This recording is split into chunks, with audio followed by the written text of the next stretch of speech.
Response counselors, thank you for saying yes to being a part of this. We have been praying earnestly for the Lord of the harvest, and we believe that He is going to move in incredible ways. And we're going to have a lot of people to counsel, to ensure that they understand what it means to put their faith in Jesus, and then what it means to step into baptism.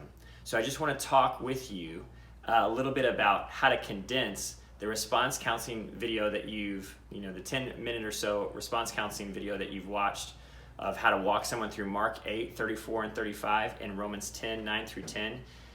You're not going to have enough time to walk through that, illustrating it, circling, deny yourself, and confessing Jesus as Lord, and then the second part. You're not going to have time to illustrate that.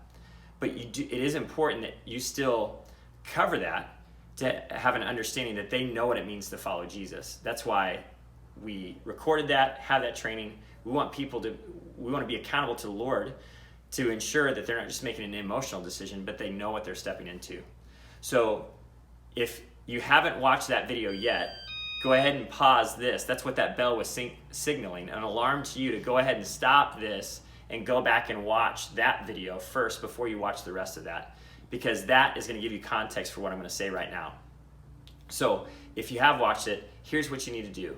When you receive the person who is wanting to respond, tell them or ask them, hey, tell me what's going on. Are you ready to put your faith in Jesus?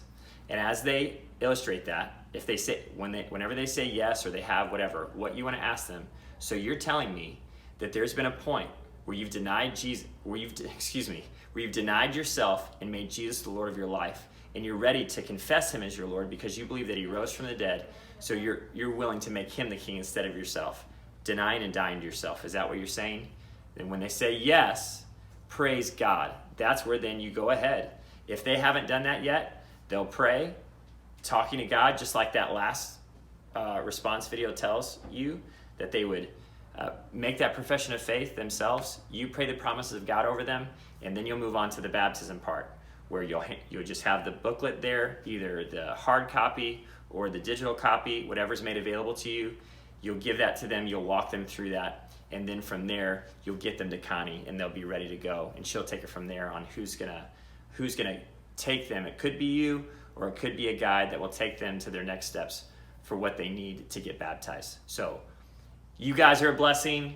If you have any questions, please feel free to watch or to reach out. But watching those videos, you should be ready to go. You guys are a blessing. Let's do it. He's risen.